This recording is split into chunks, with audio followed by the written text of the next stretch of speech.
Albanese's been talking up his achievements. Fresh from shooting the new Rick Moranis film, Honey, I Shrunk the Prime Minister, Anthony Albanese has marked the first 100 days of being our PM. He did this by fronting the press club to try to convince Australians he's done more in the past 100 days than just kick ScoMo. After a wasted decade, we are not wasting a day. We've hit the ground running. But then he started kicking ScoMo. We've been working to clear away the mess and chaos of a government who dealt in short-term political stitch-ups, not long-term solutions. Albo has a valid point that he's done more than only personally bagging Scott Morrison. He's also convened not one but two royal commissions into Scott Morrison's government and at least one independent inquiry into Scott Morrison himself. Albo's under the pump at the moment because everyone's starting to wonder what he's actually doing as Prime Minister. Harsh. Have a look at this tweet.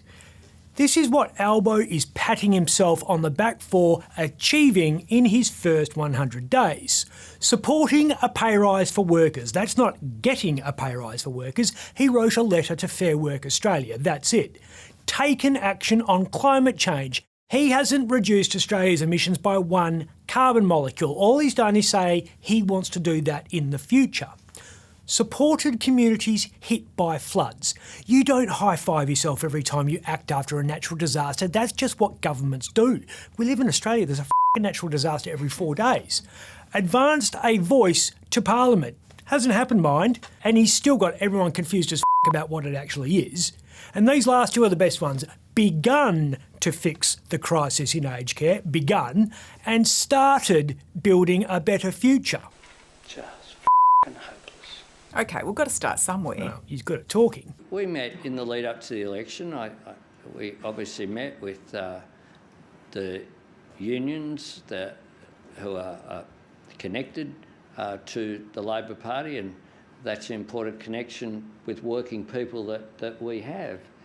Oh my God, he cares so little I almost passed out. It's vacuous nonsense, but that's no barrier to media exposure. Hey, it's me. I'll give you, it wasn't his most electrifying speech. He had to fire his last speechwriter after he became suspicious about the originality of his work. He's only interested in two things. He is interested in two things. Making Australians afraid of it. Making you afraid of it. And telling them who's to blame for it. And telling you who's to blame for it. Bet the Libs were watching his next move. Nope, they were too busy trying to raise money because their party is broke. I need money. Former Senator Ben Small, whose political career lasted just 15 months, is the new chair of the Liberal Party's Finance Committee, replacing divorce lawyer Simon Creek, who said, "It's not you, it's me," after just 2 months in the job. Small wants every West Australian Liberal MP to be set a minimum fundraising target. When you join my command, you take on debit. A debit you owe me, personally. He says it's not just about the money raised, it's also about the relationships the party will build while accepting the cheque, and the policy ideas that may be informed by the cashing of said cheque, which is pretty much saying, if you donate to us, we'll think about making your business proposal official Liberal Party doctrine. Mere puppets. There are other ways to make money. After what TikTok star Anna Paul did in central Perth, we might end up seeing Nick Garan on her other favourite platform, OnlyFans. Exclusive racy content live from Gilead. My special girls. It's not just the Liberal Party eyeing the power of TikTok. Basil Zemplis is looking into the social media platform after seeing how a 23-year-old with no public policy experience can achieve something that so far eluded him as Lord Mayor, making people excited to be in the city. Anna is apparently Australia's answer to Kim Kardashian. I feel sad. I feel bad. She brought the city to a standstill on Sunday in a meet and greet which confirms everyone's suspicions that Gen Z are complete f***ing morons, and they will idolise anyone who is famous for anything. She knows how to draw a crowd. Zemplis is hoping he can do the same with his rebooted plan for the Australia Day fireworks display. He wants a drone display and is hoping we can emulate Singapore. But this being Perth, we should probably temper our expectations.